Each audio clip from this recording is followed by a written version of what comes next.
बिस्मिल्लाहिर्रहमानिर्रहीम। अस्सलाम वालेकुम नाज़रीन, मैं हूं रिजवान गिलज़ई। आज 12 जनवरी है, दिन है पीर का। नए हफ्ते का आगाज़ और नई खबरें। खैबर पख्तूनख्वा के वज़ीर आला सुहेल आफरीदी का दौरा कराची मुकम्मल हुआ और वो आज वापस इस्लामाबाद पहुंच जाएंगे। आखिरी दिन उन्होंने मज़ार क़ायद पर हाज़िरी दी। Karachi high court bar association से खिताब किया। मुख्तसरन उसके ऊपर बात करके आज की 3 अहम खबरों के ऊपर मैं आगे चल के बात करूँगा।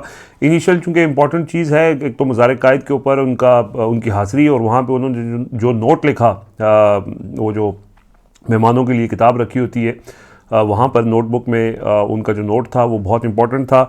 उसके अंदर उन्होंने कहा कि ये मेरे लिए बाइस फ़ख्र और एज़ाज़ है कि मैं पाकिस्तान के बानी कायद-ए-आज़म मोहम्मद अली जिन्ना के मज़ार पर मैंने हाज़िरी दी है और यहाँ पे मैं हाज़िर होना मेरे लिए बहुत बड़े एज़ाज़ और फ़ख्र की बात है।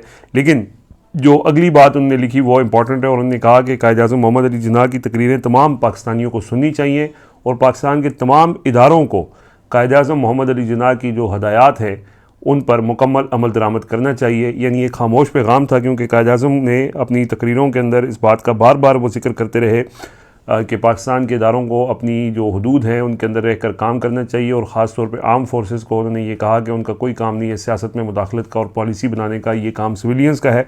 और यही इस तरफ उनका इशारा था सुहेल आफरीदी का भी कि वो उन्होंने ये रिमाइंड करवाया है। और बड़ी खूबसूरत उनकी ये तहरीर थी, बहुत अच्छी लिखाई में उन्होंने ये लिखा और उसका लोग कंपैरिजन कर रहे हैं मरीम नवाज़ साहिबा के तासरात जो उन्होंने कलम बंद किए थे और उसके अंदर कहा कि को जिस तरह उन्होंने तब्दील किया था। तो इस पर बड़े इंटरेस्टिंग कमेंट्स मीना पाशा साहिबा ने किया। उन्होंने कहा कि सुहेल आफरीदी की खूबसूरत लिखाई और उनका जो तस्वीर थी उसकी और मरीम नवाज़ साहिबा की जो लिखाई थी उनको साथ जोड़ कर उन्होंने कहा कि एक तरफ पब्लिक चॉइस है और एक तरफ उनकी चॉइस है। तो ये अंदाज़ा लगा लें कि पब्लिक की चॉइस कैसी है और उनकी चॉइस कैसी है। और बहरहाल ये उनका बड़ा सोशल मीडिया पर बड़ा डिस्कस हो रहा है, उनका जो खिताब है।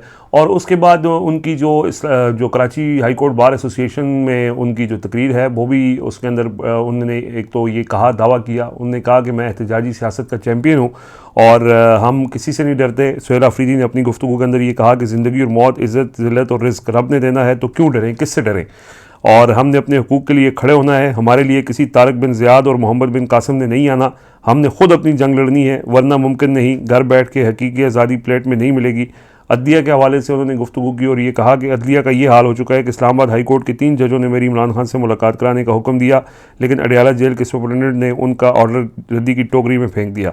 फिर उन्होंने ये कहा कि मुल्क में आइन और कानून के साथ खिलवाड़ हो रहा है और इससे सिर्फ इदारों का नहीं पूरे पाकिस्तान को नुकसान हो रहा है। PIA को उन्होंने OLX पर नीलाम कर दिया, लेकिन यहाँ अदालतों में इंसाफ बराए फ़रोख्त जो है वो लगा रहे हैं, ये नहीं होना चाहिए। फिर साथ साथ उन्होंने सिंध गवर्नमेंट का भी, सिंधियों का बहुत शुक्रिया अदा किया और उन्होंने कहा कि सिंध ने जितना प्यार दिया है वो हमेशा याद रखेंगे। लेकिन साथ ही उन्होंने सिंध हुकूमत के ऊपर तनकीद की और ये कहा कि सिंध हुकूमत ने आपके मेहमानों के साथ जिस तरह किया, सिंधी अजरे को टोपी की बेहरमती की, हर सिंधी को इसमें भरपूर अल्फाज में इसकी मजम्मत करनी चाहिए। और फिर साथ साथ ने कई जैसे ये कहा कि मैं एहतजाजी सियासत का चैम्पियन हूँ, तो उन्होंने कहा कि हम पर ये इल्ज़ाम लगाया जाता है कि इंतशारी और एहतजाजी सियासत करते हैं। हम आइनी और कानूनी रास्ते इख्तियार करने के बाद एहतजाजी रास्ता अपनाते हैं। जब मैं वज़ीर आला बना तो सबको ख़त दिखे कि इमरान खान से मुलाकात करवाई जाए, लेकिन किसी ने भी मेरी बात नहीं सुनी। इस खिताब के बाद वो कराची में मुख्तलिफ जो कराची में PTI के MPs हैं उनके घर गए और उसके बाद अब वो एयरपोर्ट रवाना हो चुके हैं और 6 बजे उनकी फ़्लाइट है, 8 बजे वो वापस इस्लामाबाद पहुंच जाएंगे। और ये उनका दौरा कंप्लीट हुआ। दौरा कैसा था, ज़ाहिर इसके ऊपर काफ़ी सारी बात हो चुकी है। एक कामयाब और तारीख़ी दौरा, ये इसलिए कहना गलत नहीं होगा कि इमरान खान के अलावा किसी दूसरे लीडर को कभी इतनी मोहब्बत किसी एक शहर में नहीं मिली जितनी कराची ने सुहेल आफरीदी को दी है। और कराची में जो उनका कल का इवेंट था जो बाग़ जनाह वाला था, उसके हवाले से वो तो बहुत ही यानी इंतज़ामात के बग़ैर इतना बड़ा जलसा कर देना कि जावेद चौधरी जैसा आदमी ये कह रहा है कि 1 लाख बंदा वहाँ पे इकट्ठा हुआ और ये बहुत ही तारीख़ी एक इवेंट था। तो ये इसके अलावा हैदराबाद में वो गए, कराची के मुख्तलिफ इलाकों में गए। कल रात 2 बजे वो लियारी में मौजूद थे, वहाँ स्ट्रीट मूवमेंट के सिलसिले में, और जहाँ जहाँ वो जा रहे थे, ज़ाहिर है पूरा कराची एक जलसा गाह बना हुआ था और कराची को तो कम से कम उन्होंने जगा दिया है और उनकी स्ट्रीट मूवमेंट के सिलसिले में दौरा कराची एक कामयाब दौरा था। अब आगे बढ़ते हैं, ज़रा बात करते हैं पाकिस्तानी सियासत की। एक अहम ख़बर, महमूद खान अचकज़ई जिन्होंने इमरान खान ने उनको ये इख्तियार दिया हुआ है कि उन्होंने मुज़ाकरात भी करने हैं और साथ एहतजाजी जो तहरीक है उसको भी, उसके हवाले से भी फ़ैसला करना है। महमूद खान अचकज़ई 8 फरवरी के इलेक्शन जो चोरी हुए थे, 8 फरवरी को जो आगे 1 महीने बाद आना है, उसके हवाले से वो तैयारियां कर रहे हैं। लाहौर में वो मौजूद थे और इससे पहले हुकूमत ने मुज़ाकरात की जो वज़ीर-ए-आज़म की तरफ से ऑफ़र की गई थी उसके जवाब में महमूद खान अचकज़ई और जो तहरीक तोफ़ुज़ ऐन पाकिस्तान का प्लेटफॉर्म था उनका यही था कि पहले इमरान खान से मुलाकात करवाई जाए। अब ये खबर सामने आई है कि महमूद खान अचकज़ई को राना सनाउल्लाह की तरफ से अप्रोच किया गया और उनको ये कहा कि आपकी वज़ीर-ए-आज़म शहबाज शरीफ से मुलाकात करवाते हैं और इस मुलाकात में कुछ कॉन्फिडेंस बिल्डिंग मेजर्स जो है वो तय करके और उसके बाद फिर आगे बढ़ते हैं ताकि मुज़ाकरात का कोई रास्ता निकले।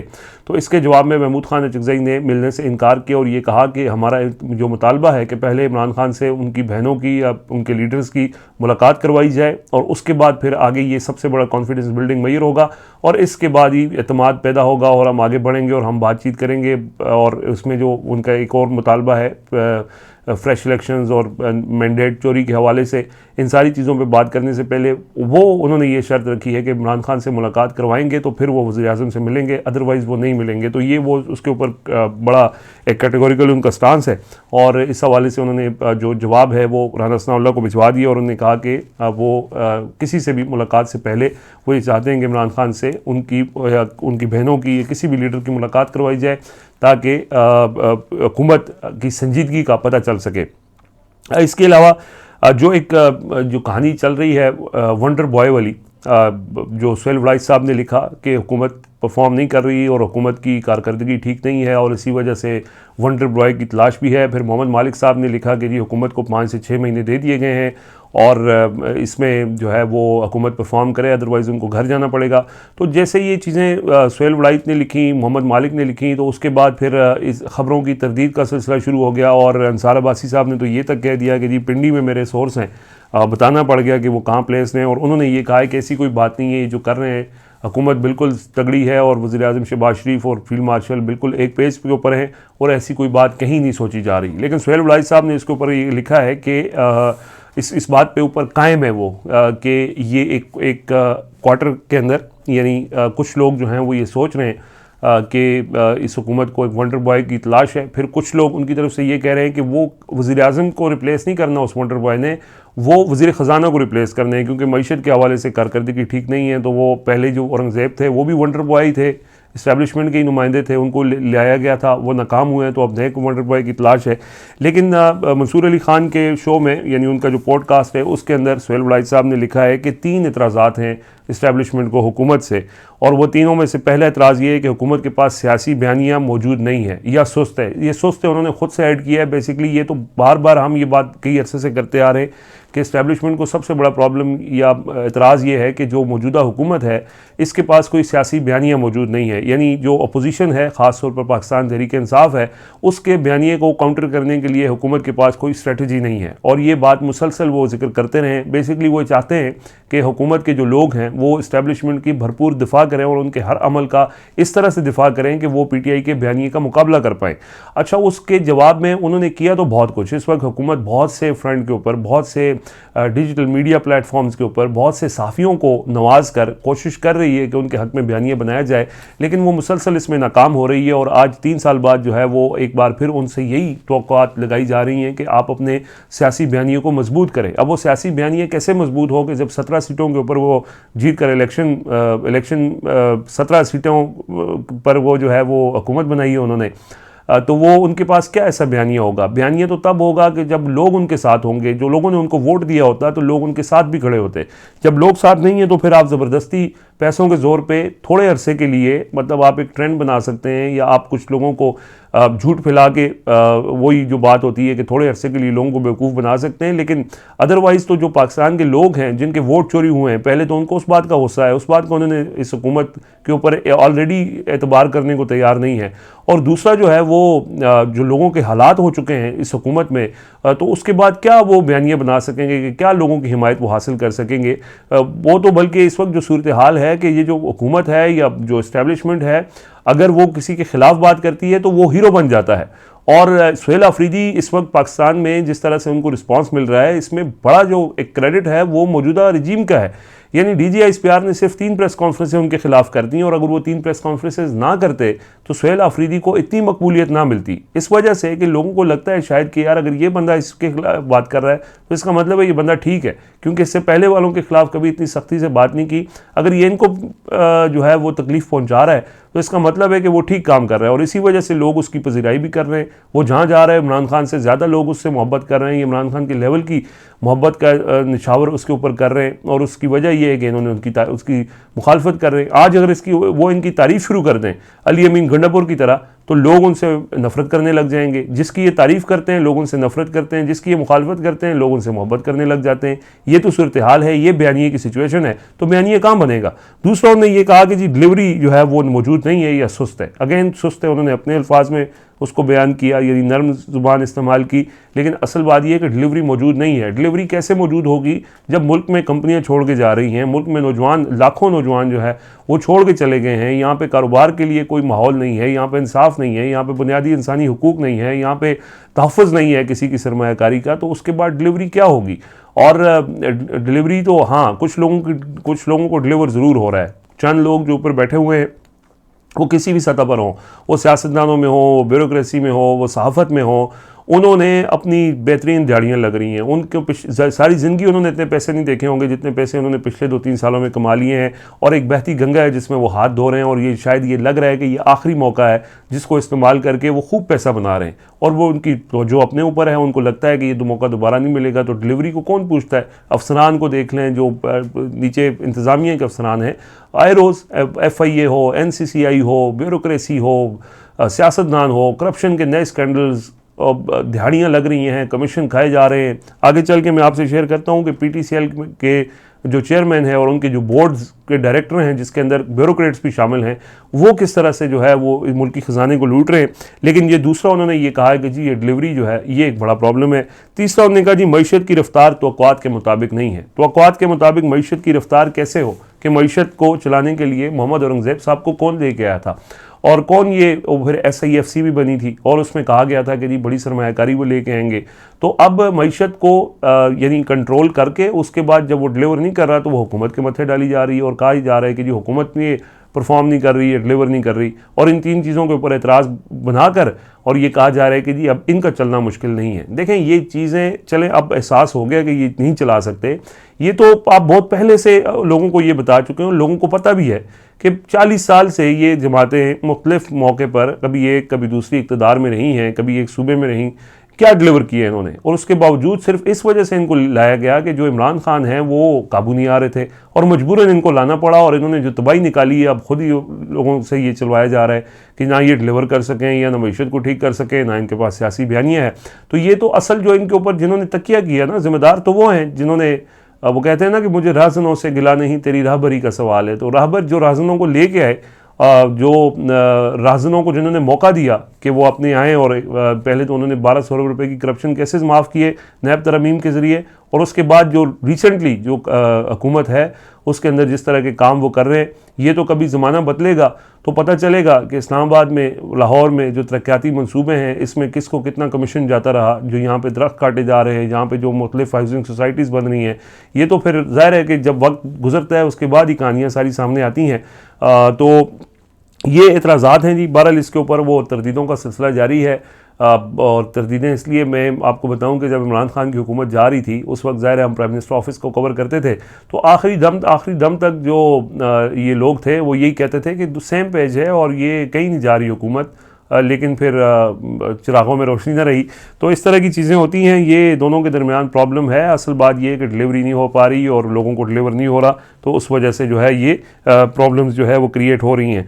अच्छा, इसके अलावा मैं आज की 2-3 अहम जो बहुत ही अहम ख़बरें हैं वो आपसे शेयर करता हूँ। जैसे मैंने आपसे पहले अर्ज़ किया था कि PTCL के चेयरमैन और बोर्ड ऑफ डायरेक्टर्स को गैर मामूली जो मराद दी जा रही हैं, ये सेनेट की कायमा कमेटी के अंदर ये इंकशाफ हुआ है और ये इसकी तफसीलात ज़रा मैं आपके सामने रखता हूँ। ये इसलिए अहम है कि इसके अंदर जो वफाकी सेक्रेटरीज़ हैं वो भी शामिल हैं और उन्होंने भी जो है वो खूब अपनी दिहाड़ी उन्होंने लगाई है। यानी PTCL का एक बोर्ड है जिसमें वफाकी वज़ीर अहद चीमा भी शामिल हैं, सेक्रेटरी ख़जाना इमदादुल्लाह बोसाल शामिल हैं, वफाकी सेक्रेटरी IT ज़रार हाशिम और वफाकी सेक्रेटरी तिजारत जवाद पाल ख्वाजा। ये इस PTCL के बोर्ड के जो है वो रुकन हैं। और इसके अंदर बताया ये गया है कि जो हर कुछ अरसे बाद जो PTCL के बोर्ड की मीटिंग होती है उसके अंदर जो PTCL के चेयरमैन हैं उनको 8,000 US डॉलर यानी 8,000 अमरीकी डॉलर जो है वो उनको सिर्फ एजाज़िया उस मीटिंग में शिरकत के लिए दिया जाता है। इससे आप अंदाज़ा लगा लें यानी 30-35 लाख रुपए ये बनते हैं। और ये वो हर मीटिंग का वो ले जाते हैं, सरकारी ख़जाने से इसका दिया जाता है। फिर जो उस बोर्ड के डायरेक्टर हैं अब वो 5,000 US डॉलर जो है वो हर मीटिंग का उनको मिलता है। ये भी बड़ा ही कमाल का वैसे वो आइडिया है कि 5,000 US डॉलर तकरीबन ये कोई 13-14 लाख रुपए बनते हैं और ये उनको जो है वो हर मीटिंग में एजाज़िये के तौर पे दिया जाता है। 1,000 US डॉलर जो बोर्ड के मेंबर हैं, बोर्ड कमेटी के मेंबर हैं, उनको ये एजाज़िया दिया जाता है। और इसलिए इसके अलावा मंथली जो एजाज़िया है चेयरमैन PTCL बोर्ड का वो भी है और इसके साथ साथ उनको 1300 cc कार भी दी हुई है। इसके ऊपर सेनेट की कायमा कमेटी बराए IT और टेलीकॉम जो है उनका इजलास हुआ। बहुत से जो इसके मेंबर्स थे उन्होंने इसके ऊपर एतराज़ किया कि किस हैसियत में जो है वो इनको ये सारी चीज़ें दी जा रही हैं। लेकिन ज़ाहिर है जैसे मैंने आपको कहा था कि ब्यूरोक्रेसी हो, सियासतदान हो, जिसको जहाँ मौका मिल रहा है वो खूब झाड़ी लगा रहा है और इस तरह की जो है वो चीज़ें हो रही हैं कि एक मीटिंग में शिरकत के लिए चेयरमैन 8,000 US डॉलर और जो बाकी मेंबर्स हैं वो 5,000 US डॉलर वो ले रहे हैं। अच्छा, रोज़नामा जंग में हालिया एक हफ़्ते के दौरान ये बताया गया कि जी आटे की क्या सूरत हाल है, आम आदमी की क्या सूरत हाल है, आम आदमी जिस तरह की महंगाई का सामना करना पड़ रहा है। उन्होंने ये बताया कि हालिया एक हफ़्ते के दौरान आटे का 20 किलो का थैला 590 रुपये तक महंगा हुआ है। इदारा शुमारियात की सरकारी दस्तावेज़ात में ये तफसीलात आई हैं कि इस्लामाबाद में आटे की 20 किलो थैले की कीमत मुल्क में सबसे ज़्यादा 2,893 रुपये 33 पैसे तक पहुँच गई है। 20 किलो आटे का थैला जो है वो 2,893 रुपये में इस्लामाबाद में फ़रोख्त हो रहा है। एक हफ़्ते में सरगोदा में 20 किलो आटे के थैले में 590 रुपये इजाफा हुआ है, मुल्तान में 226 रुपये इजाफा हुआ है, खुशदार में 200 रुपये, भावलपुर में 163 रुपये और कोयटा में आटे का 20 किलो थैला 140 रुपये तक महंगा हुआ है। गुज़श्ता एक हफ़्ते में गुजरांवाला में आटे के 20 किलो थैले की कीमत 134 रुपये, इस्लामाबाद रावलपिंडी में आटे के 20 किलो थैले की कीमत में 120 रुपये तक इजाफा हुआ है, जबकि कराची, पेशावर, सखर और लाड़काना में 20 किलो थैले की कीमत में 100 रुपये तक इजाफा हुआ है। और ये राना गुलाम कादिर साहब की ये खबर है और ये सरकारी इदारों-शुमार के मुताबिक यानी जो आवाम के खाने के जो पैसे हैं उसके अंदर मुसलसल यानी इजाफा हो रहा है आटे की कीमत के अंदर। अच्छा, इसके साथ साथ एक और अहम ख़बर जो पंजाब फॉरेंसिक लैब है, गुज़श्ता रोज़ उन्होंने 9 मई के हवाले से कहा कि जी सुहेल आफरीदी भी उसमें 9 मई के मुकदमे में नामजद हैं और फॉरेंसिक लैब से रिपोर्ट आ गई जिसमें ये तस्दीक हो गई कि जी सुहेल आफरीदी जो है वो पेशावर में मौजूद थे और उस वक्त जो रेडियो पाकिस्तान की इमारत जलाई जा रही थी उसके अंदर उनकी वो तस्वीर लगाई। हालांकि वो तस्वीर उनकी मार्च 2023 की थी, ज़मानत पार की थी और उस तस्वीर को लगा के रिपोर्ट के अंदर ये साबित करने की कोशिश की गई कि जी सुहेल आफरीदी जो है वो पेशावर में मौजूद थे, ये उसकी कारकर्दगी है। लेकिन असल बात ये है कि पंजाब हुकूमत ने, ये मोहम्मद उमेर साहब हैं, इन्होंने ये लिखा है कि पंजाब हुकूमत ने फॉरेंसिक साइंस लेबॉर्ट्री को गुज़श्ता साल एक बिल के ज़रिए अपने मातहत किया, यानी ये पंजाब हुकूमत के मातहत हो चुकी है। अब पंजाब की वज़ीर आला मरीम नवाज़ फॉरेंसिक साइंस एजेंसी की चेयरपर्सन है, जब उनके मातहत 13 अरकान हैं। अथॉरिटी के वाइस चेयरमैन का इंतखाब वो खुद करती हैं, जबकि दीगर 13 अरकान में सेक्रेटरीज, फॉरेंसिक माहिरीन और दीगर मुतल्लिक़ा अफराद शामिल हैं। इससे कबल DG फॉरेंसिक बाइख्तियार थे और अब इख्तियार वज़ीर आला के पास है और वो किसी भी वक्त DG को हटा सकती हैं। पहले DG का फॉरेंसिक माहिर होना ज़रूरी था, नई तरमीम में ये पाबंदी भी ख़त्म कर दी गई है। और पंजाब की जो एक फॉरेंसिक लैब थी जिसके बारे में कहा जाता था कि बड़ी स्टेट ऑफ द आर्ट और बड़ी ज़बरदस्त ये लैब है, उसको कुछ अर्सा पहले पंजाब हुकूमत ने अपने मातहत करके मरीम नवाज़ साहिबा जो है वो उसकी सरबराह बन चुकी हैं और उसमें वो किसी को भी कभी भी हटा सकती हैं और उसके लिए जिसको वो DG लगाएंगी उसका फॉरेंसिक लैब का माहिर होना ज़रूरी नहीं है। और इसी वजह से उस फॉरेंसिक लैब की कारकर्दगी आप उठा के देखें कि वो एक CM खैबर पख्तूनख्वा को उन्होंने पुरानी तस्वीर की बुनियाद पर अपनी रिपोर्ट में ये कहा कि जी ये उनकी 9 मई के हवाले से तस्वीर है। और ये इसी तरह की जब आप इदारों को सियासत ज़दा कर देते हैं और सियासत के मातहत कर देते हैं तो फिर इस तरह की जो सिचुएशन है वो पैदा होती है और इदारों की बदनामी होती है। ये बड़ी बदकिस्मती की बात है। बहरहाल ये कुछ अहम चीज़ें थी इसके अलावा खैबर पख्तूनख्वा के से जो स्पीकर हैं उन्होंने एक ख़त लिखा है कोर कमांडर पेशावर को, और खैबर पख्तूनख्वा असम्बली की जो सिक्योरिटी कमेटी है उन्होंने कहा है कि उनको कोर हेड क्वार्टर में बुला के उनको ब्रीफिंग दी जाए, और ये ख़त बाबर सलीम स्वाति की तरफ से कोर कमांडर पेशावर को भिजवाया गया है और इस पर उनका जवाब भी आना है। अच्छा, इसके अलावा कल अडयाला जेल में इमरान खान की बहनों से मुलाकात का दिन है, और इस मुलाकात के हवाले से PTI ने कॉल दी हुई है। गुज़श्ता हफ्ते भी महमूद खान अचकज़ई, इलामा राजा नासिर अब्बास गए थे और अलीमा खान साहिबा से धरना ख़त्म कराने की जो दरख्वास्त की गई थी, और पुलिस ने उस वक्त यकीन दहानी करवाई थी कि अगले हफ्ते मुलाकात करवा दी जाएगी, लेकिन इम्कान इस बात का बहुत कम है कि मुलाकात करवाई जाएगी। उसके अलावा महमूद खान अचकज़ई ने भी और अलीमा खानम साहिबा ने भी ये PTI से ये अपील की थी कि लोग ज़्यादा तादाद में इकट्ठे हों, यानी 10,000 लोग जो है वो अगर अडयाला जेल के बाहर इकट्ठे हों तो मुलाकात हो जाएगी। तो इस बार उम्मीद ये है कि ज़्यादा लोग वहाँ पे आएंगे, तो देखते हैं कि लोग आते हैं या नहीं आते। बहरहाल ये जो है वो कुछ आज की तफसीलात हैं। मज़ीद जो अपडेट्स होंगी वो आपसे शेयर करेंगे। इजाज़त दीजिए, अल्लाह हाफ़िज़।